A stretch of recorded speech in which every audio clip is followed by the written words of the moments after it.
الحمد لله الذي أنعم علينا بتخليق أمة محمد صلى الله عليه وسلم، والصلاة والسلام على النبي الذي بعث إلى كافة الناس معلما ورحمة وشافعا ومشفعا، والصلاة والسلام على سائر الأنبياء والمرسلين. أعوذ بالله من الشيطان الرجيم. بسم الله الرحمن الرحيم. فيها يفرق كل أمر حكيم أمرا من عندنا إنا كنا مرسلين. وقال النبي صلى الله عليه وسلم: إذا كان ثلثي الليل فنزل رب تبارك وتعالى على السماء الدنيا فنادى: هل من مستغفر أغفر له، أو كما قال حبیبی صلی اللہ تعالی علیہ وسلم.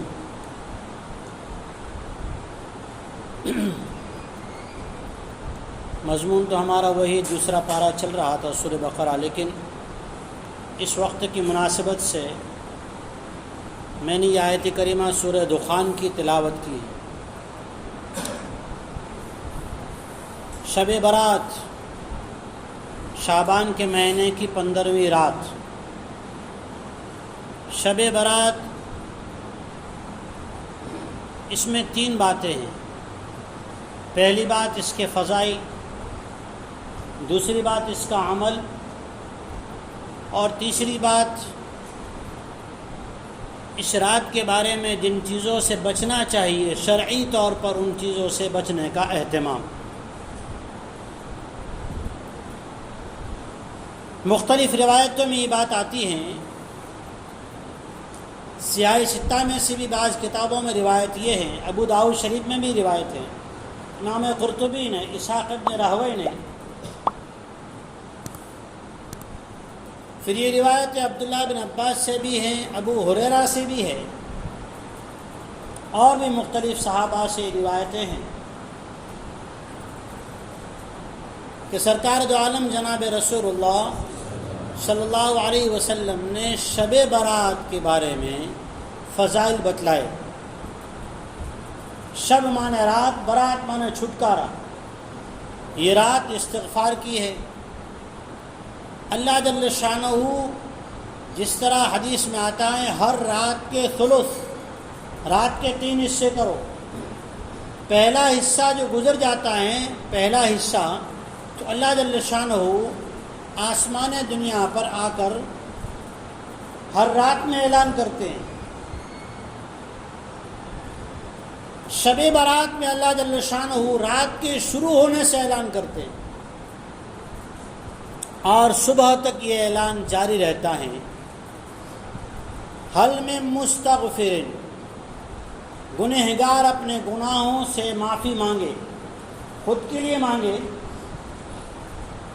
اپنے اعزاء و اقرباء کے لیے مانگے، اپنے متعلقین جو اس سے جڑے ہوئے ہیں جن کے اس پر حقوق ہیں. دعا کے اندر چند الفاظ ہوتے ہیں: اے اللہ، جو مجھ سے جڑے ہوئے ہیں یا جن کا مجھ پر حق ہے ان کی مغفرت فرما، ان کی جائز تمنا پوری فرما. اس میں ایک محیط اور بہت بڑا وسیع لفظ ہے، اس میں سب شامل ہو جاتے ہیں. یہ رات استغفار کی دعا کی ہے. اللہ جل شانہ کی بخشش اور عطا اس قدر زیادہ ہوتی ہیں کہ عرب میں ایک قبیلہ تھا، خاندان بنو کلب. آپ کو یاد ہو 20-21 سال پہلے شیخ رفیق صاحب بلودی دعوت برکاتہم نے 15 شعبان کے بیان میں ابو داؤد شریف کی روایت یہاں سنائی تھی خضرہ میں جب بیان ہوا تھا.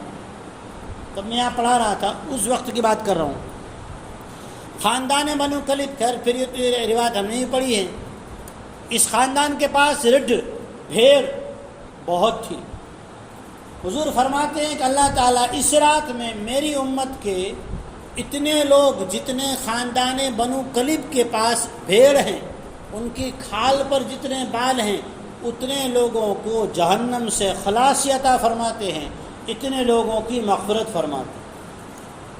تو پہلا فائدہ یہ ہے کہ رات شب برات مانے جہنم میں جو گئے ہیں ان کی آزادی کی دعا، جو قبر میں کسی گناہ کی وجہ سے سزا بھگت رہے ہو اللہ سب کی حفاظت فرمائے، ان کی خلاصی کی دعا، اور اپنے آپ کو دور فتن میں بچانے کی دعا۔ جیسے کبھی وبا چلتی نا، جیسے کورونا چلا، پتہ نہیں اس کا نام آج تک پتہ نہیں چلا، کورونا ہی چلا، لیکن نام کا پتہ نہیں چلا، لیکن ہر ایک کوشش کرتا ہے ایسا کہوا پیو جس سے وہ کف جمع نہ ہو جائے، ایسی چیزیں پیو جس سے جو ہے بلغم جمع نہ ہو جائے، ایسی چیزیں پیو جس سے سردی نہ لگے۔ نہیں ہوتا تندرست ہٹا کٹا آدمی پھر بھی وہ کہوا پی رہا تھا نا، اور نہیں پتا تو معلوم کر کر کے پی رہا تھا، کیوں؟ ایک عام وبا تھی۔ ایسی آج کے دور میں ایسی راتوں کی قدر کرنی چاہیے جہاں فتنے کا دور ہے۔ ارتداد ذہنی سے ہم گزر رہے ہیں، ذہنی ارتداد سے۔ اسلامی احکامات کے بارے میں آج کی مسلم کمیونٹی، پہلے نوجوان اب تو بڑے بھی، بعض عقائد اور بعض چیزوں کے بارے میں ہم جس سے گزر رہے ہیں نا، بڑا خطرہ ہوتا ہے۔ اس لیے آج کے دور میں یہ ویکسین لیا کرو، اور یہ تو بڑی ویکسین آنے والی ہے۔ ایمان کی حفاظت، دل کی صفائی، اگلے سارے گناہوں کے جتنے چوپڑے ہیں نا، جتنے دفاتر ہے، سارے کلیئر کروانے ہیں۔ تو شب برات، کلین چٹ کی رات، اپنے اعمال نامہ کو اللہ جل شانہ سے کلین کروا لینا، اور اللہ ایسا معاف کرنے والا ہے نا۔ اللہ خود اعلان دوسرا بھی کرتا ہے، ہل من مبتلٍ، کسی آزمائش میں، کسی حالات میں، کسی پریشانی میں، ذہنی یا سماجی یا کاروباری الجھن میں پھنسا ہوا ہو، راستہ نہ ملتا ہو، کہے تو کس سے سنائے؟ دکھڑا جسے سنائے وہی بلیک میل کر لے۔ تو آدمی ڈرتا ہے کس کو اپنی حقیقت سناؤں، جیسے ہی سناؤں گا نا وہ اس کو آخری لفظ ہی کہنا پڑے گا کہ چوجے نہ ہو، اور پھر وہ دوسرے کو یوں سناتا ہے تو کہ چاند تو بلا ان جگال پر توں کہ چوجے نہ، یہاں تک کہ وہ بات ہر ایک کی کان تک پہنچ جاتی ہے۔ شیخ سعدی رحمۃ اللہ علیہ فرماتے ہیں راز کی بات بھی رازدار کو نہ کہو، اس لیے کہ تمہارا وہ رازدار ہے تو اس کا بھی کوئی رازدار ہے، پھر اس کا بھی کوئی رازدار ہے۔ جیسے حضور نے فرمایا دوستی کا ایک اصول بتایا، دوستی اور دشمنی کا ایک اصول بتایا، احبب حبیبک ہونا ما عسى ان یکون بغیضک یوما ما۔ محبت میں، دوستی میں، تعلق میں، رشتہ داری میں، میل ملاپ میں، تعلقات میں اتنے حد سے نہ بڑھ جاؤ کہ پیٹ کی انتڑیاں نکال کے دے دو۔ عسى ان یکون بغیضک یوما ما، جب اچانک کسی وجہ سے ناراضگی ہو جائے گی نا، پھر تم شرمندہ بنو گے اور اس کے قیدی بن جاؤ گے، کیونکہ تم نے سارے اپنے راز اس کے حوالے کر دیے۔ وَابْغِضْ بَغِيضَكَ يَوْمًا مَّا عَسَىٰ أَن يَكُونَ حَبِيبَكَ يَوْمًا مَّا۔ اور دشمنی میں کسی سے ناراضگی ہو جائے، انسان ہے، کسی سے کوئی خلش پہنچ کے، تکلیف پہنچ کے ناراض ہو گئے، دشمنی میں اتنی حدیں پار نہ کر جاؤ، موئے جینے سندا موئے جنازے میں نو آچی، موئے جینے سندا، ایسی قسمیں نہ کھاؤ، ایسے زبان سے الفاظ نہ نکالو کہ جس وقت پھر صلح ہو جائے نا پھر شرمندہ ہونا پڑے زندگی بھر کے لیے۔ حدیث میں دونوں چیزوں کے اصول بتلائے۔ اللہ تعالیٰ اس رات میں ایسے حالات سے بھی آزاد کرنے کے لیے اعلان کرتے ہیں، کسی کو کہنے کی ضرورت نہیں، جب میرا آپ کا رب اعلان کرے تو ایسی رات میں استغفار نہ کرنا کتنی بڑی چیز۔ اس لیے شب برات یعنی اپنی ذات سے لے کر امت مسلمہ کے لیے گناہوں سے، عذاب قبر سے، آنے والے فتنوں سے نجات کی دعائیں کرنا، استغفار کرنا، یہ ہیں اس رات میں، اس رات کی فضیلت۔ اللہ تعالیٰ دعا کے لیے اعلان کرتے ہیں، استغفار کے لیے اعلان کرتے ہیں۔ مبتلا حالات صرف معاشی نہیں، گناہوں میں مبتلا نہیں، کسی بھی تکلیف میں مبتلا ہو، لفظ مبتلن، کسی بھی تکلیف میں مبتلا ہو، اللہ سے خلاصی مانگے۔ مغفرت کی رات ہے، استغفار مانگنے کی رات ہے۔ اس رات میں اللہ کی طرف سے اعلان بھی ہوتا ہے، یہ اس میں مانگنے کی چیز ہے۔ اللہ کے نبی جناب رسول اللہ صلی اللہ علیہ وسلم تشریف لائے امی عائشہ صدیقہ رضی اللہ تعالیٰ عنہ کے پاس، اور آپ دھیرے سے نکلے، یہاں تک کہ دروازے کو آواز نہ ہونے دیں، اس لیے دھیرے سے نکلے۔ پھر بھی امی عائشہ کی آنکھ کھل گئی۔ کون؟ جب حضور چلے گئے اس کے بعد تو امی عائشہ ڈھونڈنے نکلی تو آپ علیہ الصلاۃ والتسلیم جو ہیں امت کے لیے استغفار کی دعا کر رہے تھے۔ اور حضور کا استغفار کیسا ہے؟ دنیا میں اللہ جل شانہ سے ایک مرتبہ حضور نے سوال کیا اے اللہ اگلی قوموں پر عذاب آیا، میری یہ قوم بڑی جا رہی گناہوں میں، تو اس کے بارے میں کیا ہوگا؟ کہیں ایسا نہ ہو تو اسے پکڑ کر لے۔ اللہ جل شانہ نے دو چیزوں کا وعدہ فرمایا، وما کان اللہ معذبہم وانت فیہم، جب تک اے میرے محبوب صلی اللہ علیہ وسلم آپ ہیں تب تک میں عذاب میں انہیں نہیں پکڑوں گا۔ پھر کہا حضور کو اور تکلیف، رحمت للعالمین ہے، امت کے لیے رؤوف الرحیم ہے۔ حضور کو درد ہوا کہ میں چلا جاؤں گا پھر تو پکڑے جائے گی میری امت، تو اللہ جل شانہ نے کہا وما کان اللہ معذبہم وہم یستغفرون، جب تک یہ مجھ سے استغفار کرتے رہیں گے، گناہوں کی معافی مانگتے رہیں گے، تب تک میں انہیں نہیں پکڑوں گا۔ استغفار کی رات ہے، کس کی رات ہے؟ استغفار کی۔ تو یہ رات کی فضیلت بھی ہے، اور اس رات میں کرنے کا عمل یہ ہے۔ اب یہ عمل کیسے کرنے کا؟ احادیث کے مجموعہ سے علماء کرام نے، مفسرین نے لکھا ہے کہ جناب رسول اللہ صلی اللہ علیہ وسلم سے لے کر دور محدثین تک کسی نے بھی اس کو اجتماعی طور پر مل کر مساجد میں یہ عمل نہیں کیا۔ کسی صحابی، تابعی، محدث، مفکر کسی نے بھی اجتماعی عمل نہیں کیا، ہر ایک نے یہ عمل انفرادی کیا، ہر ایک نے اس عمل کو اپنے گھر میں یا کسی نے اکیلے آ کر مسجد میں کر لیا۔ انفرادی عمل ہے، یہ اجتماعی عمل نہیں ہے، نمبر ایک۔ نمبر دو، اس عمل کا کرنے والا نفل کے کرنے والا ہے، اگر نہ کرے تو طعن و تشنیع کا شکار نہیں ہونا چاہیے، اسے حقارت کی نگاہ سے نہیں دیکھنا چاہیے۔ سبھی برات ہیں سمی رہے ہیں، یہ الفاظ شریعت کے خلاف ہیں۔ نفل ہے جسے اللہ توفیق دے، جیسا کہ میں نے ایک حدیث سنائی تھی، اللہ بعض مرتبہ، اللہ اکبر، ایک روایت یاد ہے آپ کی توجہ سے، ایک بندہ دعا مانگتا ہے، روزانہ مانگتا ہے، ایک ہی چیز مانگتا ہے، فرشتے کہتے ہیں باری تعالیٰ مدت ہو گئی۔ اللہ اکبر، کیسی بات ہے! فرشتے کہتے ہیں باری تعالیٰ مدت ہو گئی، بیچارہ مانگتا ہے، روتا ہے۔ اللہ جل شانہ کیا فرماتے ہیں؟ کہتے ہیں میرے فرشتوں، اس کا رونا مجھے اچھا لگتا ہے، جو مانگ رہا ہے اس کی تکلیف کا احساس ہونے نہیں دے رہا ہوں، لیکن اس کا رونا، اس کا میرے سامنے گر گڑانا، اس کی مناجات کرنا، اس کا میرے سامنے ہاتھ اٹھانا مجھے بڑا پیارا لگتا ہے، میں چاہتا ہوں یہ میرے پاس آتا رہے۔ عبداللہ بن زبیر رضی اللہ تعالیٰ عنہ کی روایت میں ہے کہ اللہ جل شانہ بعض بندوں کو اپنے پاس بار بار تھوڑی تھوڑی تکلیف دے کر بلاتے ہیں، تھوڑے تھوڑے حالات ڈال کے بلاتے ہیں، کیونکہ اللہ تعالیٰ ان کے رونے کو پسند کرتے ہیں۔ تو اللہ جنہیں توفیق دے گا وہ عمل کریں گے، اگر کوئی نہ کرے تو نفل ہے، کسی کو حقارت کی نگاہ سے مت دیکھیو۔ یہ ہے دوسرا عمل، اس سے بچنا چاہیے۔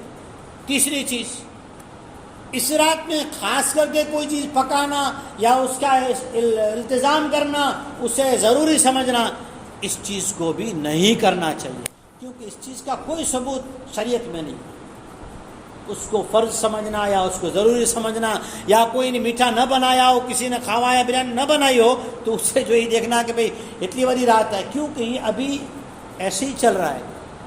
میں آپ کو اپنے آپ بیتی سناؤں، ایک وقت یہ تھا جب میں یہاں سے کوٹھارا گیا نا، وہاں پر بار وفات، پہلے کچھ میں نام تھا بار وفات، پھر اس سے ہوا عید میلاد النبی، اور یہاں تک کہ 2 رکعت نفل حضور کے نام سے پڑھی گئی، عید کے نام سے جماعت کر کے۔ اب بتائیں، ایک چیز جو شریعت میں نہیں تھی نا، اس کو کرتے کرتے کہاں تک پہنچایا؟ ایک واجب کے مقام تک پہنچا دیا۔ اس لیے اس میں کرنے کی 2 چیزیں ہیں، رات کی قدر کریں، استغفار انفرادی کریں، اور بچے کن چیزوں سے؟ اہتمام کے ساتھ کھانا پکانا، اور نہ عبادت کرے اس کو یہ کہنا کہ کیوں نہیں کر رہا ہے۔ اس لیے اس بارے میں کوئی قرآن مجید میں اس شب برات ہی کی رات کے فضائل کی آیات نہیں ہیں، احادیث میں مختلف طرق سے، مختلف سندوں سے اس کی فضیلتیں ہیں۔ اس رات میں امت مسلمہ کے لیے خصوصاً استغفار کریں، اپنی ذات سے لے کر، اور دیکھیں دعا مانگنے کا ایک طریقہ لکھا ہے کتابوں میں علماء کرام نے۔ دعا کے شروع میں درود شریف پڑھیں، درمیان میں درود شریف پڑھیں، آخر میں درود شریف پڑھیں، یہ انشاءاللہ دعا کی مقبولیت کی علامت ہے۔ اس لیے دعا کے اندر 3 مرتبہ، شروع میں، درمیان میں، آخر میں۔ 5ویں پارے میں ہے وَلَوْ أَنَّهُمْ الظَّلَمُ، حضور کے روز اقدس پر لکھا ہوا ہے، یہ آیت لکھی ہوئی ہے، وَلَوْ أَنَّهُمْ الظَّلَمُوا أَنفُسَهُمْ جَاءُوكَ فَاسْتَغْفِرُوا اللَّهَ، واستغفر لهم الرسول لوجدوا الله توابا رحیما۔ اگر کسی قوم نے، کسی انسانوں نے اپنے اوپر ظلم کر لیا، بہت زیادہ گناہ کر لیے، وہ میرے آقا مکی مدنی خاتم النبیین محمد مصطفیٰ صلی اللہ علیہ وسلم کے پاس آئے، وہ بھی استغفار کرتے ہوئے، روتے ہوئے، افسوس کرتے ہوئے آئے، اور پھر حضور بھی ان کے لیے ہاتھ اٹھا دے۔ اللہ فرماتے ہیں لَوَجَدُ اللَّهَ توابا رحیما، اللہ تعالیٰ ان کے گناہوں کو معاف کر دیں گے، ان کی توبہ قبول کر لیں گے۔ اتنا نہیں، اللہ تعالیٰ ان پر رحم فرمائیں گے، مانے اللہ کی کرم فرمائی جوش میں آئے گی تو ان کے گناہوں کا حساب کیا، ان کے سارے ثبوت بھی مٹا دیے جائیں گے۔ اللہ تعالیٰ عمل کی توفیق عطا فرمائے، شب برات کی قدردار نصیب فرمائے۔ بسم اللہ الرحمن الرحیم۔ اللہم لا احصی ثناء علیک انت کما اثنیت علی نفسک، اللہم لک الحمد کما تقول خیر مما نقول۔ ارحم الراحمین اکرم الاکرمین، تیرے محبوب نبی امام الانبیاء خاتم النبیین صلی اللہ علیہ وسلم کو ہماری جانب سے اے مولا بہترین سے بہترین بدلہ عطا فرما، ان کے صدقے میں ہمیں ہدایت عطا فرما۔ اے اللہ، اس شعبان کے مہینے کے جو دن باقی ہیں، جو راتیں باقی ہیں، ان کی قدردانی نصیب فرما، اور اے پروردگار عالم، ہمیں اپنے فضل و کرم سے معاف فرما، ہمیں ہدایت عطا فرما، قلوب کی سختی کو ختم فرما۔ آقا مکی مدنی خاتم النبیین محمد مصطفیٰ صلی اللہ علیہ وسلم کے صدقے میں پورے امت مسلمہ کے لیے عافیت کا معاملہ فرما، تمام مرحومین کی مغفرت فرما، عذاب قبر سے، عذاب محشر سے، عذاب حساب سے حفاظت فرما، پل صراط پر سے گزرنا آسان فرما۔ ہمارے آقا مکی مدنی محمد مصطفیٰ صلی اللہ علیہ وسلم کے صدقے سے، ان کے ہاتھ سے ہمیں جام کوثر نصیب فرما۔ اے ارحم الراحمین، ہم میں سے ہر ایک کو شفا عطا فرما، ہماری سب کی مغفرت فرما۔ اے اللہ، ہر ایک کی جائز تمنا پوری فرما، جو ہم سے منسلک ہیں تمام کی جائز تمنا پوری فرما، جن کے ہم پر حقوق ہیں اے اللہ ان کی تمام جائز تمنا پوری فرما، ہر ایک کی مغفرت فرما۔ آقا صلی اللہ علیہ وسلم نے جو خیر بھلائیاں برکت رحمت شفقت مانگی ہے، اس میں ہمارا حصہ نصیب فرما۔ جن چیزوں سے پناہ مانگی ہے ان سے ہمیں پناہ نصیب فرما۔ جو جماعتوں کے بننے کے عزائم کیے 15 شعبان سے، اے اللہ ان میں نکلنا آسان فرما، جماعتوں کا مکمل ہونا آسان فرما۔ اے اللہ، جس رخ پر جماعتیں کام کرنے جائیں وہاں ہدایت کی ہوائیں عام فرما۔ اے اللہ، جو مدارس کو، مکاتب کو، علماء کرام کو، کام کرنے والوں کو اے اللہ محبت کی نگاہ سے دیکھتے ہیں، اے اللہ ان کی امداد کرتے ہیں، ان کو حوصلہ افزائی کرتے ہیں، اے اللہ ہر ایک کی مغفرت فرما، ہر ایک کے حلال کمائی میں برکت عطا فرما۔ وصلی اللہ تعالی علی خیر الخلق محمد وآلہ وازواجہ واصحابہ واتباعہ۔